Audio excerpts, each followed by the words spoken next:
머지않아 교도관이 되실 여러분 반갑습니다. 교정학 합격률 1위 강사 김옥현입니다. 수험 준비에 있어서 중요한 것은 가장 적은 시간을 투자해 가지고 확실하게 합격하는 것이겠지요. 그렇죠. 그래서 오늘 OT 시간을 이용해 가지고 2022년부터 크게 변화되는 교정학 출제 경향을 정확하게 예측해보고 그에 맞춰서 효율적으로 준비해서 2022년에 여러분들이 합격을 이루는 그 방법을 제시해 드리도록 하겠습니다.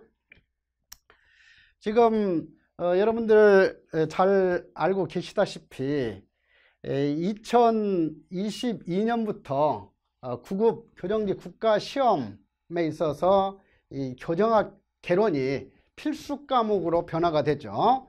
자, 그 다음에 2021년부터 이제 이 7급 시험에 있어서도 PPT가 이제 기본적으로 도입이 되고, 그리고 실제 이제 2차 시험에 있어서는 교정학과 그 세 가지 전공 과목만 치러지게 되죠. 자, 그래서 7급이건 9급이건 2022년부터는 교정학 출제 경향이 상당히 큰 폭으로 바뀔 수밖에 없는 상황에 와 있어요. 자, 그래서 이제 그러면 이제 어떻게 이 출제 경향이나 난도가 변화될 수 있을 것인지 한번 생각을 해볼 필요가 있죠. 자, 그래서 이 교정학개론 이거 필수 과목이 되면서 난이도는 이전보다는 상향 조정될 수밖에 없어요. 왜 그런가 하는 것은 여러분들도 뭐 상식적으로도 생각해낼 수 있죠. 이전에 이제 이 교정학 개론이 필수 과목이 아니고 이 선택 과목이었을 때는 이제 이 교정학 이 선택자가 줄어들 가능성이 많기 때문에 이제 이 출제 난도를 크게 높일 수가 없었어요.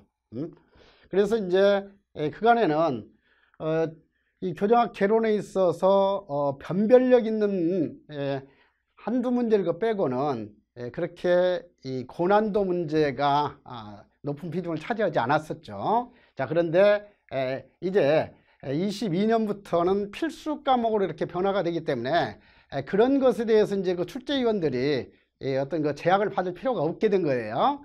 자, 그래서 자기들의 어떤 그 학문적인 성과를 드러내기 위해서도 이제 이 난도 높은 문제가 거침없이 출제될 수밖에 없게 됐다 하는 것을 염두에 두어야 돼요. 그 다음에 이제 이 교정직 시험에서 그간에는 이제 이 교정학개론은 필수 과목이 아니라 선택 과목이었죠. 그리고 이제 이 득점 그 반영 비중도 70%밖에 되지를 않았었어요. 자, 그래서 이제 이 교정학 개론은 이 9급 시험 그 준비하는 데 있어서도 이 국영사에 항상 그 뒤로 밀려가지고 이렇게 공부 시간도 적어질 수밖에 없었고, 그 다음에 항상 그 뒷부분을 이렇게 밀어놓다 보니까 시험에 그 쫓겨가지고 준비해 나가고 이런 경우가 많았었어요. 자, 그런데 이제는 이 교정학이나 교정학 개론이 그 교정직 시험에 있어서는 완전히 당락을 좌우할 수 있는 핵심 과목이 될 수밖에 없게 됐어요. 자, 그것은 왜냐 하게 되면은 지금 그 다른 이 9급에 있어서 국영사와 같은 그 과목 이런 것은 그간의 그 수많은 그 시험에서 수도 없이 이렇게 이 시험이 그 치러지다 보니까 이미 그 문제 출제 경향이라든가 유형 이런 것이 딱 정형화될 수밖에 없어요. 자, 그래서 이제 이 합격권에 있는 사람들은 이 세 과목에 대해서는 이 점수 편차가 거의 나타나질 않죠. 많이 나타나봤자 한두 문제 이렇게 차이밖에 없어요. 자, 그런데 이제 이 교정학 개론이나 교정학에 있어서는 그 학문적인 어떤 특성이라든가 그 다음에 이제 그간에 기출문제도 그렇게 많이 쌓여있지 않고 했기 때문에 이 출제 경향도 계속해서 이렇게 변화될 수밖에 없는 과목이에요. 그리고 이제 거기에 그 출제 경향에 정확하게 맞춰가지고 준비해 나가는 학생들도 제한될 수밖에 없고 그렇죠. 자, 그래서 이 교정학 그 특성을 잘 살려가지고 출제 경향에 정확하게 잘 맞춰서 준비해 나가는 사람 같으면은 95점 이상 득점 할 텐데 제대로 방향을 못 잡은 사람들, 그 다음에 이제 어떤 이 요령을 제대로 터득하지 못한 사람들, 이런 사람은 똑같이 열심히 했다 하더라도 80점 넘기기가 어려운 과목이에요, 이게. 자, 그래서 앞으로 그 교정직 시험에서 누가 합격하느냐, 누가 떨어지냐, 이것을 좌우하는 과목은 주로 교정학개론이나 교정학이 될 수밖에 없다 하는 것을 생각할 필요가 있어요. 자, 그래서 이제는 이 교정학개론이나 교정학이 주변 과목이 아니라 완전히 중심 핵심 과목이 됐다 하는 것을 생각하세요. 그래서 과거처럼 이렇게 다른 과목에 비해서 교정학을 뒤로 미룬다든가 조금 더 소홀히 해서는 절대 안 된다 하는 거예요. 그래서 따라서 여러분들이 이제 이 교정학 하게 되면 그냥 흔히 암기 과목으로만 이렇게 생각하는데 그것은 잘못된 생각이에요. 모든 시험이라는 것은 최종적으로는 암기력 테스트죠. 자, 그렇지만은 이 교정학 같은 경우 이런 생소한 과목 무조건 암기한다고 해서 이 득점으로 연결될 수 있는 과목이 아니에요. 그래서 이 교정학은 특히 이 기본적인 어떤 개념이라든가 전체적인 체계 이런 것을 확실하게 이해하면서 세부적인 내용을 암기에 들어가야 된다 하는 거예요. 자, 그렇게 하게 되면 이제 이해 위주로 공부하게 되면 그만큼 암기할 분량도 대폭적으로 줄어들 수밖에 없겠죠. 그런데 그냥 이해가 바탕되지 않고 처음부터 그냥 머리글자 암기법식으로 해가지고 이 암기 위주로만 준비해 나가게 되면 암기할 분량이 엄청 늘어나는 거예요. 그리고 이제 그 암기한 그 지식 가지고 그대로 이제 문제가 풀리는 게 아니잖아요. 문제라는 것은 항상 출제자가 조조의 꾀를 내 가지고 어떻게 이제 이 수험생들을 이 함정에 빠뜨릴까 이런 차원에서 출제가 되는 거예요. 그렇기 때문에 이 이해를 바탕으로 해서 응용력을 길르지 않으면은 실제 이 고득점을 할 수가 없게 된다 하는 거예요. 자, 그래서 아무튼 여러분들이 특히 이 1단계 기본 강의에 있어서는 이해 위주로 이렇게 준비를 해 나가야 된다. 그리고 이해 위주로 해가지고 기본 실력이 탄탄하게 갖춰진 사람만이 결국에는 최종적으로 합격할 수 있는 것이지 그냥 이 기본 이해가 바탕되지 않고 무조건 암기만 했던 사람은 결코 합격 점수를 득점할 수 없게 된다 하는 것을 여러분들이 체험하게 될 거예요. 자, 그래서 늦기 전에 여러분들이 이 방향을 정확하게 잡고 그 다음에 이 합격 요령 이런 것들도 잘 터득하면서 훈련해 나가야 돼요. 자, 그래서 그 점 강조드리고 그 다음에 이제 이 출제 비중을 많이 질문들을 하는데 이 교정학이라는 과목이 특수한 과목이죠. 그래서 이제 처음 시작하는 사람들은 이것에 대해서 좀 이해가 잘 안 되는 것 같아요.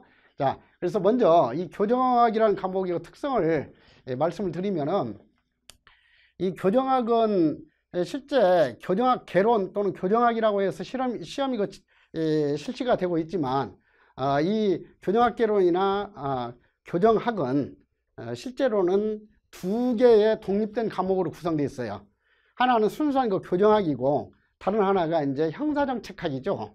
자, 그래서 이제 우리나라에 있어서도 이 일부 보직 시험이라든가 이전에 사법 시험에서는 형사정책이라는 과목으로 시험이 실시가 됐었어요. 그런데 지금 교정직에 있어서는 교정학 개론, 교정학이라는 과목으로 시험이 실시가 되고 있는데 이 교정학이나 교정학 개론에는 거기에 가로치고 형사정책 포함 이렇게 돼 있어요. 자, 그래서 이 교정학은 실제로는 두 과목으로 구성되어 있다 하는 거고, 그 다음에 이제 그 과목의 어떤 특성 이런 것도 상당한 차이가 있어요. 자, 그래서 이제 여러분들이 이제 공부하다 보면은 그 각 학문의 그 특성에 맞게끔 어떻게 이제 효율적으로 준비를 해 나가야 하는가 하는 것을 알게 될 거예요. 자, 그러면 이제 이 교정학에 이 형사정책 포함 이렇게 돼 있기 때문에 순수한 교정학 편에서 출제 비중이 높겠죠. 그래서 이 교정학 편에서 60에서 70%가 출제가 되고, 그 다음에 이제 그 형사정책 편에서는 이 사법시험이나 보직 그 형사정책과는 달리 이것이 이제 이 핵심적인 그런 거 분야에서 약 30에서 40% 정도 비중으로 출제가 돼요. 자, 그래서 사법시험 형사정책 공부나 보직시험 형사정책하고는 좀 다른 각도에서 여러분들이 준비를 해나가게 될 거예요. 그리고 이제 이 교정학과 형사정책에 있어서는 이 교정학에서 이 제시된 그런 거 이론, 제도 이런 것을 현실적으로 시행하기 위해서는 반드시 오늘날 법치국가에 있어서는 법률이 제정 시행돼야 되겠죠. 자, 그래서 이 법령 관련 문제가 있어요. 자, 그래서 이 법령 관련 문제는 이론보다도 출제 비중이 훨씬 높죠. 그래서 이 전체 20문제 중에서 이 법령 관련 문제가 보통 13문제에서 15문제 정도가 이렇게 출제가 돼요. 자, 그래서 이 순수한 이론 분야보다도 이 법령 관련 문제 비중이 훨씬 더 높다 하는 거예요. 그리고 이제 여러분들이 이제 앞으로 시험장 가서 바로 느끼게 될 거예요.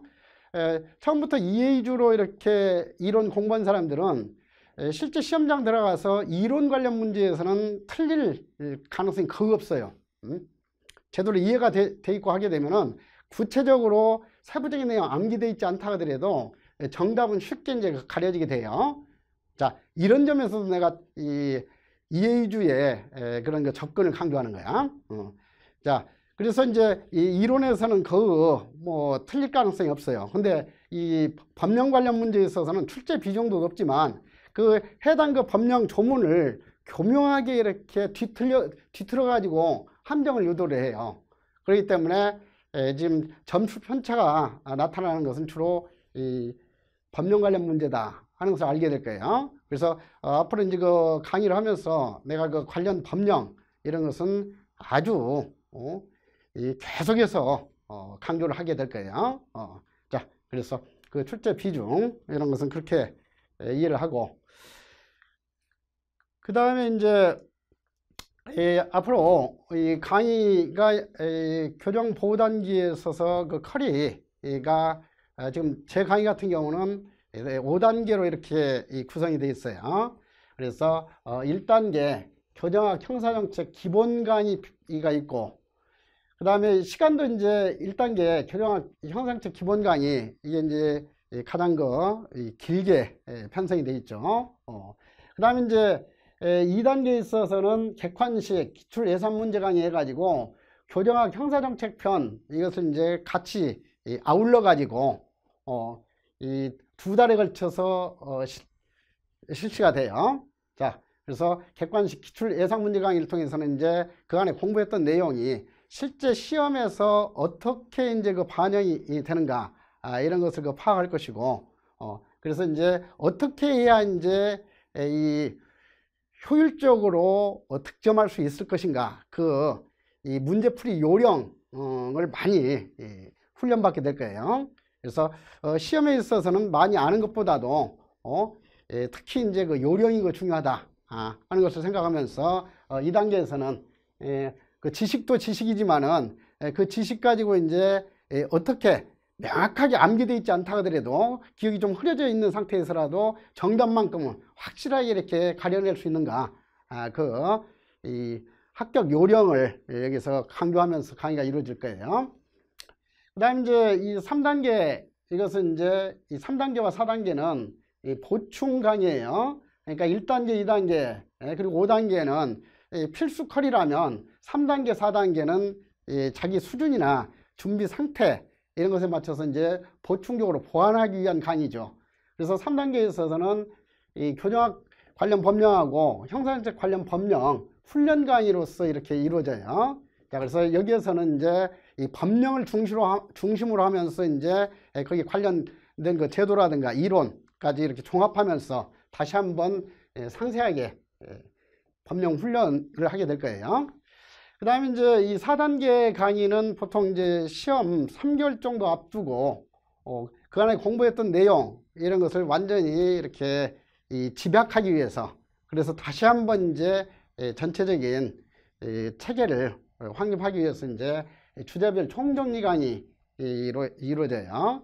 자, 그래서 여기서는 이제 그간에 뭐 공부해가지고 잊혀질 듯 말 듯 하면서, 그 다음에 또 어떤 것이 주로 핵심적으로 출제되는가, 이런 것이 놓쳐질 수가 있기 때문에 여기에서 그러한 것들을 다시 한번 확실하게 확인하면서 다지는 그런 그 단계다, 이렇게 볼 수 있어요.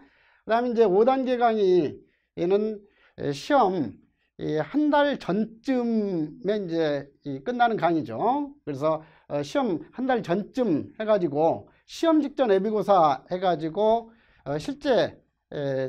실전 문제의 중상급 문제로 구성해가지고 20문제씩 10회로 짜여져 있어요. 자, 그래서 이 시험 직전 예비고사 그간에 이제 이런 기초가 제대로 형성되어 있는 사람이라면 시험 직전 예비고사에서 다뤄지는 내용만 가지고도 95점 이상은 득점할 수 있도록 돼 있어요.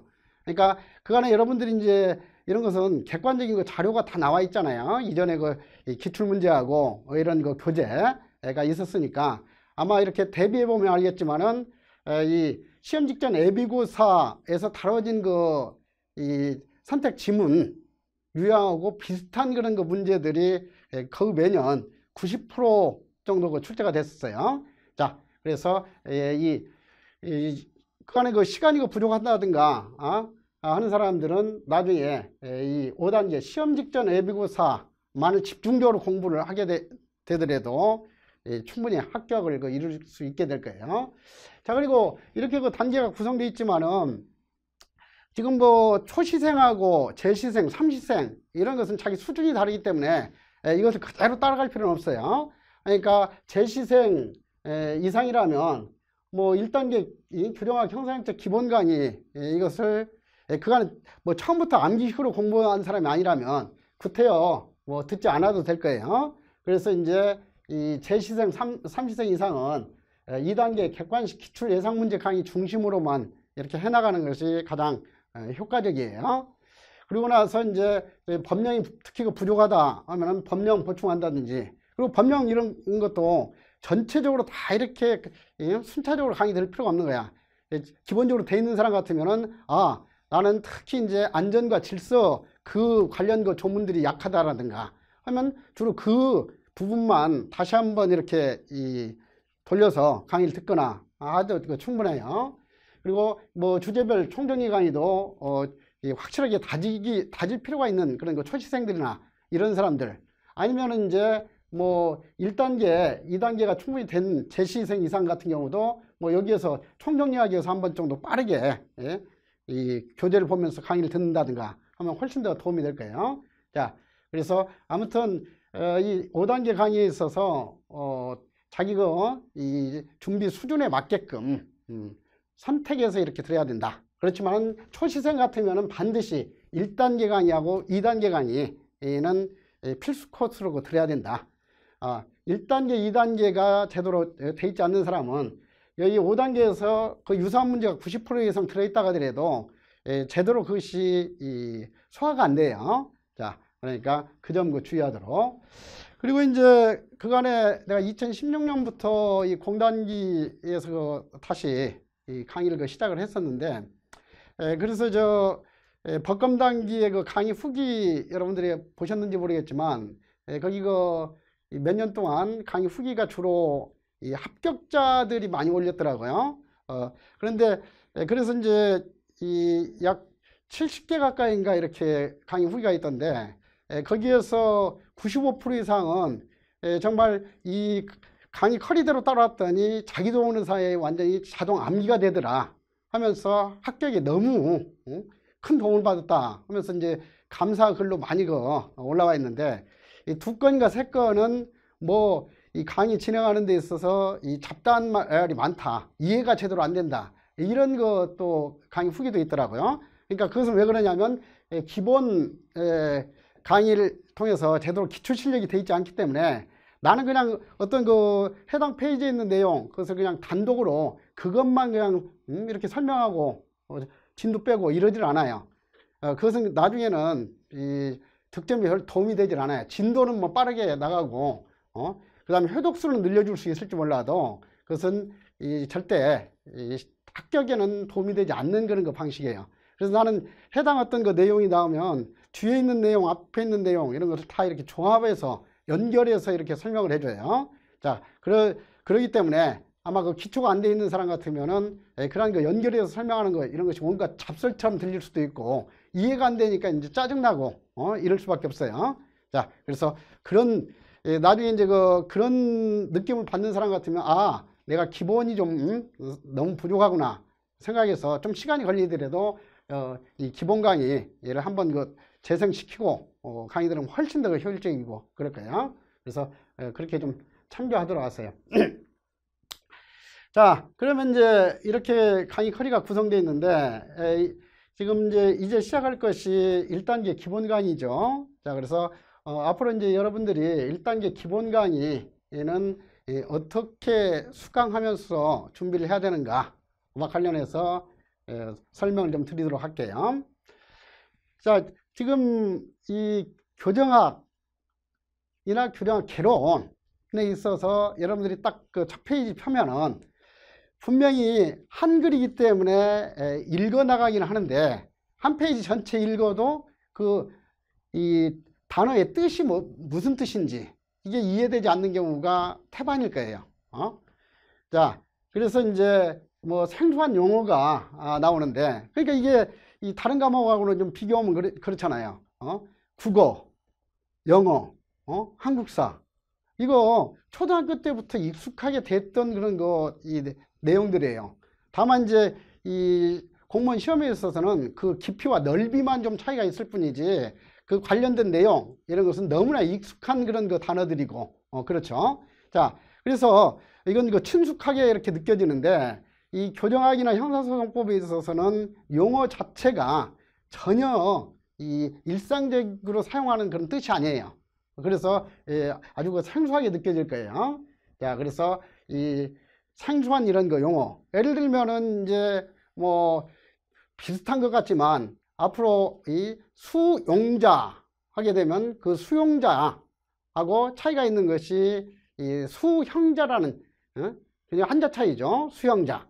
그 다음에 또 수용자 중에서 미결 수용자, 그리고 뭐 기타 수용자 이런 것이 나오고 그 다음에 이 똑같이 같은 뜻을 지니고 있지만은 이 교정교화라는 이 단어로도 쓰이고 그 다음에 이 교정교화 대신에 사회복귀 또는 재사회화 또는 뭐 갱생, 재활, 재통합 이런 용어들로 이렇게 다뤄지고 있어요. 그러니까 그런 용어 이런 것을 정확하게 이해를 해야 돼요.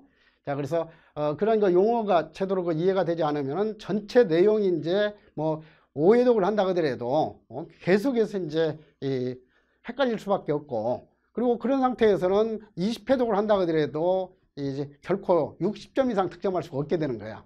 자, 그래서 일단 이 교정학은 그간에 전혀 접하지 못했던 그런 낱말들이 많기 때문에 생소한 용어와 개념 이것을 확실하게 이해를 해야 된다. 그래서 나는 지금까지 사법시험 이후로 이런 형사정책하고 교정학을 강의하면서 그 용어를 여러분들에게 어떻게 전달해야만이 가장 쉽게 이해가 되더라 하는 것을 파악하고 있기 때문에 가장 알기 쉽게 그런 이 용어나 개념을 설명해 줄 거예요.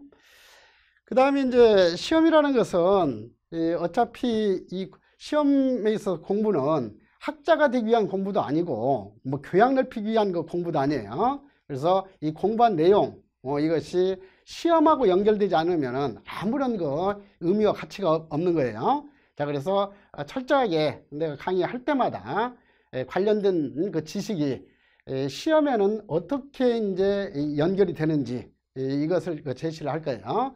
그래서 시험 경향에 맞춘 그런 준비 요령 이것을 훈련시켜 나가는 과정을 강조할 것이다 하는 거예요. 그 다음에 이제 아까 말했듯이 이 교정학에 있어서는 이론 따로 법령 따로 이렇게 공부해서는 안 된다. 그래서 항상 이론과 법령을 함께 연계해서 이렇게 이 공부를 해 나가야 돼요. 그렇지 않으면은 오히려 이제 계속 암기한 분량만 많아지면서 헷갈려 갈 수밖에 없게 되죠. 자, 그래서 여러분들 이 강의 교재에 나와 있듯이 기본서하고 그 다음에 교정 법령 해설집 해가지고 부교재로 같이 이렇게 다루게 될 거예요. 자, 그 다음에 이제 또 중요한 것이 이거 단편적으로 이렇게 암기해서는 안 되고 그 부분하고 전체를 연관시켜 가지고 압축 요약을 해 나가야 돼요. 자, 그렇기 때문에 앞으로 그 해당 페이지에 나와 있는 그런 내용 가지고도 뒷부분이나 앞부분 계속해서 이렇게 입체적으로 종합해서 연결해 나가는 그런 거 설명이 될 거예요. 그래서 이 부분에 있어서 이제 그 다른 강의하고는 큰 차이가 있어요. 다른 선생님들과는 대부분 이제 그 해당 페이지에서 주로 이런 내용이 출제가 된다. 그리고 이것은 머리글자 암기법 써가지고 어떻게 암기해야 된다. 이런 식으로 하면서 이제 매끈하게 강의를 진행해 나가실 거예요. 그런데 그렇게 하게 되면 진도는 빨리 나가고 들을 때는 별 부담이 없는 것 같지만 나중에 이제 뭐 교정학 공부 끝나고 나서 다른 네 과목 한 바퀴 돌리고 다시 보면은 완전히 그냥 백지 상태 같이 돼버리는 거야. 그래서 그렇게 이제 이 암기식으로 하게 되면 아까도 내가 이거 주의를 주었듯이 2022년부터는 암기식 준비해 가지고는 절대 합격 점수에 도달할 수가 없다. 이걸 명시하면서 확실히 이제 이 관련된 내용 이렇게 연결해서 이해주로 설명한 내용 이런 것을 잘 받아들이도록 해야 돼요. 자, 그래서 그렇게 하게 되면은 이 학습 내용이 이제 실전 시험에 응용할 수 있는 능력까지 갖추게 되죠. 자, 그리고 그것도 이제 부족하기 때문에 시험에 있어서는 최종적으로 실제 문제에서 90점 이상 득점을 해야 돼요. 자, 그래서 이 사회 강의가 끝난 뒤에는 이 앞에서 공부했던 내용이 가장 핵심적이고 시험에 어떤 것이 주로 출제되는가 이렇게 해가지고 그 20문제를 출제해 가지고 실전 모의고사를 실시를 해요. 그래서 실전 모의고사 치른 뒤에 이제 치러보면 내가 그간에 뭐 복습을 2회독 3회독 했는데 이런 부분에 허점이 있었구나 이런 것들을 파악하면서 이제 확실하게 잘 준비가 될 거예요. 자, 그래서 4회 후에 실전 모의고사 실시한 뒤에 그 해설 강의 한 뒤에 그 다음 강의 진도 나가고 이렇게 계속 반복할 거예요. 자, 그 다음에 이제 강의 교재에는 제시가 돼 있듯이 2022 쉽게 풀었은 교정학 가지고 주교재를 할 것이고 그 다음에 2021년 22년 쉽게 풀었은 교정학 법령 해설집 이것이 부교재로 같이 사용이 돼요. 자, 그런데 2021년까지는 내 교재도 쉽게 풀었은 교정학하고 쉽게 풀었은 형사정책 두 권으로 나누어져 있었죠. 그런데 이번 교재에서는 두 권을 한 권으로 통합을 시켰어요. 자, 그렇게 한 것은 왜 그랬냐면 과거에 2020년 이전에는 이제 그 교정학 시험이 크게 두 부류가 있었어요. 하나는 국가직 임용시험이고 다른 하나는 이미 교도관으로서 재직하고 있는 분들의 승진시험이었죠. 그래서 이제 이거 승진시험은 5급 교정관 승진시험은 형사정책이 포함되어 있지만 그 밑에 있는 6급 이하의 승진시험에 있어서는 교정학편만 출제 범위였고 형사정책편은 제외가 되어 있었어요. 그래서 그런 점 때문에 이제 우리나라에 나와 있는 모든 이 교정학 교재들이 형사정책 교재, 교정학 교재 두 권으로 나눴었죠. 그런데 이제는 2020년부터 지금 교정관 승진시험 제도는 폐지가 돼 버렸어요. 그래서 어차피 이 교정학은 이제 국가직 시험만 남게 된 거예요. 자, 그래서 구태여 두 권으로 분리할 필요가 없게 된 거죠. 그래서 그 점을 생각해서 가장 효율적으로 이렇게 한 권으로 단권화를 시켰죠. 그 다음에 이제 내가 또 이렇게 단권화를 시킬 수 있었던 것은 뭐냐면 지금 기본서 여러분들이 비교해 보신 분들도 있겠지만 다른 분들의 그 기본세에 비해서 이 분량이 3분의 2 정도밖에 안 돼요. 그래서 지금 두 권 통합했다고 하더라도 약 700페이지밖에 안 되죠. 근데 다른 분들의 이 교재는 아주 상세하게 이렇게 그 기술을 해가지고 보통 형사정책편, 교정학편 해가지고 두 권 합치면 1000페이지가 넘어가요. 그래서 이 단권하기는 상당히 어려울 거예요, 앞으로도. 자, 그렇다면 이제 여러분들이 또 혹시 그런 의심이 들 수가 있겠네. 그렇죠. 분량이 적으면 혹시 그간 시험에서 이 책에서 다루지 않은 내용에서 출제가 여러 번 되지 않았느냐. 그것은 비교해 보시면 알 거야. 전혀 그런 일 없어요. 그래서 아까 말했듯이 나는 이제 이 사법시험이나 보직시험에서 형사정책하고 이렇게 구분해 가지고 책을 만들었어요. 우리 교정직에 가장 적합하게. 그래서 형사정책편에 있어서도 이 범죄에 관한 생물학적 이론이라든가 심리학적 이론은 그간에 한 번도 출제된 적이 없기 때문에 나는 아예 처음부터 배제를 시켰어요. 그 다음에 이제 그 교정학편에 있어서도 이 반복적으로 법령 관련 내용 이런 것을 기본서에 담을 필요도 없고 그것은 법령만 가지고도 충분히 이 커버가 되는 내용들이에요. 그래서 그런 부분들을 이렇게 줄였기 때문에 이 책에 없는 문제가 출제됐다 하면 그간에 변별력 때문에 만점 반경으로 다른 책에도 없는 문제였지, 없는 내용이었지, 내 책에만 없는 내용으로서 이렇게 출제된 것은 그간에 한 번도 없었다 하는 것을 생각하시고 안심하고 여기에 집중해 나가셔도 돼요. 자, 그리고 이 책은 어떤 그 특징이 있냐면은 매 장마다 이제 OX 실전 대비 핵심 정리 해가지고 다시 한번 핵심적인 내용들만 추려가지고 여러분들이 장기적으로 기억할 사항으로 제시가 되어 있어요. 자, 그리고 그 실전 문제하고 유사하게 이 지문식으로 해서 OX 문제들이 제시가 되어 있기 때문에 이제 기본적인 그 내용을 공부했다면 복습할 때에는 OX 실전 대비 그 핵심 정리 내용 위주로 이렇게 하면서 부족한 부분이 있으면은 이 본문 내용 이렇게 연결해서 보시고 하는 것이 그 효과적이에요. 그 다음에 이제 그 기본서에 있어서는 또 출제 길라잡이 문제도 거기 한 문제씩 다 출제가 되어 있죠. 그래서 완전히 또 실전하고 익숙해질 수 있도록 이렇게 구체적인 문제들. 그래서 거기에 출제 길라잡이 문제, 이것은 그간의 그 기출문제라든가 이런 것에서 이제 그대로 그냥 기출문제를 실어놓은 게 아니라 핵심적인 그런 그 기출문제, 이 선택 지문 이런 것들을 이렇게 한 문제로 구성을 해놨기 때문에 출제 길라잡이 한 문제 하게 되면 기출문제 적어도 3문제 이상 이렇게 다루는 그런 효과가 있게 했어요. 자, 그 다음에 이제 그 법령에 있어서는 각 조문별로 중요도 있는 조문 위주로 이렇게 선별해서 정리를 했죠. 그러니까 이 모든 그 조문들이 다 똑같이 출제 비중이 있는 게 아니에요. 뭐 어떤 그 사부적인 절차를 규정한 그 법률이라든가 이런 것은 실제 시험에서는 출제될 가능성이 없어요. 그래서 그런 것들은 과감하게 다 이렇게 삭제를 시키고 전형적으로 출제되는 것 위주로 이렇게 정리를 했어요.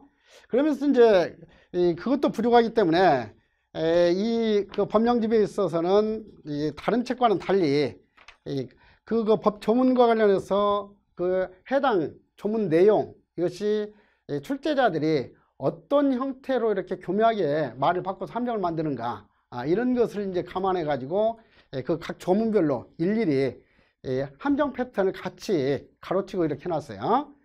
자, 그러니까 예를 들면 이 형의집행부 수용자 처우에 관한 법률 제1조가 이제 이 법에 관한 목적 규정인데 여기에서도 이 법은 수용자의 교정교화와 건전한 사회복귀를 도모하고 수용자의 처우와 권리 및 교정시설의 운영에 관하여 필요한 사항을 규정하는 목적을 한다 이렇게 되어 있거든요. 그래서 이제 출제될 때는 주로 이 수형자하고 수용자를 잘 바꿔요. 그러니까 이 수용자하고 수용자는 큰 차이가 있는 그 개념이죠. 자, 그래서 그 옆에 이 법은 수용자의 교정교화와 건전한 사회복귀를 도모하고 이렇게 되어 있는데 그 수용자 옆에다가 수용자 X 이렇게 놨잖아요. 자, 그렇게 해서 이제 이렇게 하게 되면 여러분들이 이제 그 해당 조문 볼 때도 이게 이제 입체적으로 분석이 돼요.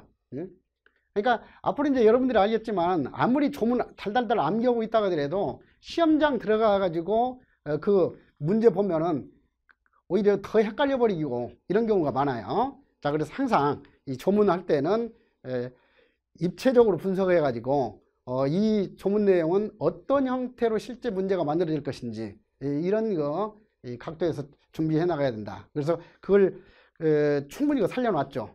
그래서 지금까지 뭐 기출문제하고 교재 비교해 보시면 알겠지만은 이 법령 내용에 대한 그 구체적인 함정 패턴 제시한 것에서 90% 이상이 거의 똑같이 그 출제가 됐었어요. 자, 그래서 특히 이제 이 법조문 같은 경우는 관련 조문 내용만 이렇게 무조건 암기하려고 해서는 안 된다. 그래서 그 주의 깊게 이렇게 살펴야 할 부분들은 함정 형태로 제시된 그 가로 부분이다 하는 거야. 자, 그 다음에 이제 이 교정학 그 기초 개념 해가지고 이 시간에 다루게 될 텐데, 이 교정학 그 기초 개념, 이것은 아주 그 중요하죠. 기초 개념 제대로 이해가 되어 있지 않으면은 이 교정학이 그냥 계속해서 너무 어렵게만 느껴지고, 어렵게 느껴지면 당연히 지루해 줄 수밖에 없고, 지루해 주면 아예 공부하고 싶지가 않은 과목이 돼버리잖아요. 그래서 이 가장 그 중요한 것이 기초 개념, 이것을 정확하게 이해하는 거예요. 그리고 기초 개념 그 이해했다가 하더라도 그 기초 개념 이해에 그쳐서는 안 되고, 그러한 것들이 주로 이제 어떠한 내용하고 이렇게 연결돼 가고, 그리고 그러한 것 가지고 출제자들은 어떤 형태로 이제 함정을 유도하는 그 경향이 있는지 이런 것을 그 설명하게 될 거예요. 자, 그래서 지금 오늘 OT로서 이제 가장 핵심이 되는 그 기초 개념으로 제시해 놓은 것이 이 교정 시설이에요. 첫 번째가. 그러니까 여러분들이 이제 앞으로 근무할 국가기관이 교정 시설이잖아요. 그래서 교정시설에 근무하는 법무부 소속 공무원이 여러분들이고, 그 다음에 또 이 교정시설, 이것은 교정하기에 있어서도 가장 기본이 되고 핵심이 되는 그런 거 바탕이에요. 그래서 이 교정시설 잠시 후에 한번 알기 쉽게 설명을 드릴 거고요. 그 다음에 이제 시설내처우가 두 번째로 이제 내가 제시를 했는데, 이 시설내처우 하게 되면은 교정시설내처우, 이걸 그 줄임말이고, 또 이 여러분들이 그 공부해야 할 내용 중에서 거의 4분의 3을 그 차지하는 내용이 시설내처우 관련 그런 그 내용들이에요.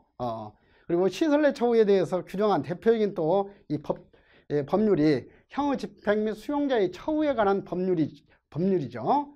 자, 그래서 이 시설내처우 개념, 이것을 다시 한번 확실하게 이해를 하고 들어갈 거예요.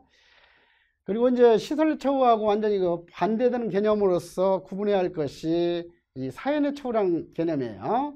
그리고 이 전통적인 시설내처우하고 사회내처우의 중간적인 단계의 그런 그 개념으로서 또 중요시되는 것이 앞으로 이 사회적 처우라는 개념이 있어요. 사회적 처우. 그래서 이 사회적이냐 사회내냐에 따라서도 시험이 자주 그 출제가 되죠. 자, 그래서 이 글자 한자 차이지만 사회적 처우하고 사회내 처우, 이것은 전혀 다른 개념이다 하는 것을 이제 파악할 거고, 그 다음에 사회적 처우에 해당하는 제도하고 사회내 처우에 해당하는 그 제도, 이것도 거의 매년 한 문제 이상 그 출제가 돼요. 그래서 이런 것들도 이제 시험장 들어가서 아차하면 사회내 처우를 사회적 처우로 잘못 읽는다든가 이렇게 해서 어이없게 이렇게 실수해서 떨어지는 경우도 많고 그래요. 자, 그래서 이런 그 기초적인 개념 확실하게 이해를 시켜드리도록 할게요. 그 다음에 이제 세 번째로 제시되어 있는 것이 그 제재예요.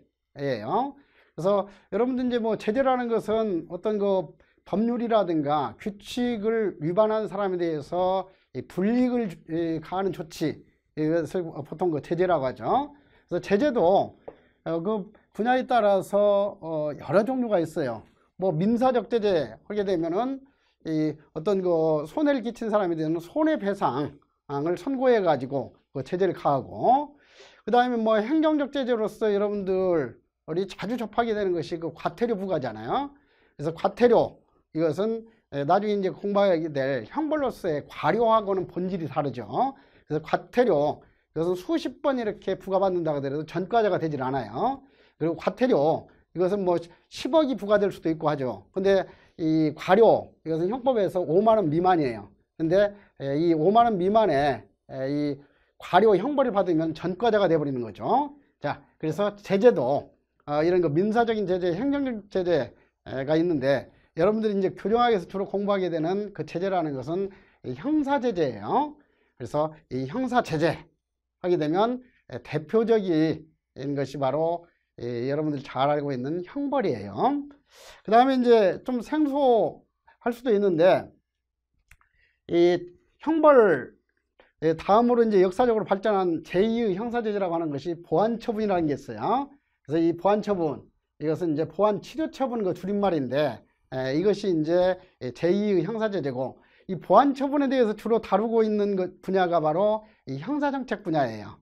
그래서 이 앞으로 이제 그 보완처분 관련 그 법령으로서 보호관찰 등에 관한 법률이라든가 치료감호 등에 관한 법률, 그리고 여러분들도 이제 그 잘 아시는 성폭력 범죄자에 대한 전자, 발찌, 부착, 제도를 그 규정하고 있는 이 전자장치 부착 등에 관한 법률.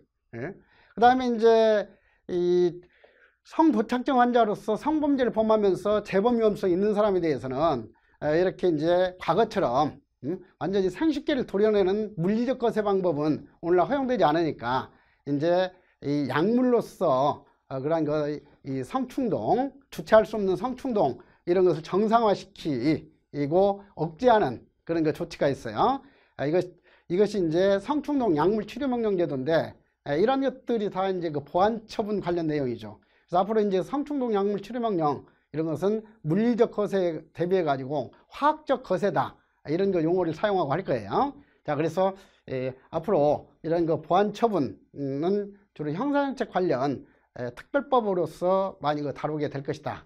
자, 그래서 이런 그 보완처분이라는 것이 어떤 것인지 이런 것을 잠시 후에 상세히 설명을 해드리도록 할게요. 그 다음에 이제 또 이 교정시설과 관련해서는 이런 그 형사적인 제재의 그 필수 요건은 뭐냐면요, 검사가 형사법원에 공소 제기, 즉 기소를 해야 되고, 기소를 해가지고 형사법원에서 이제 1심, 2심, 3심을 거치면서 그 형이 확정이 돼야만이 비로소 그 형벌로서 효력이 발생해 가지고 집행 들어가는 거죠.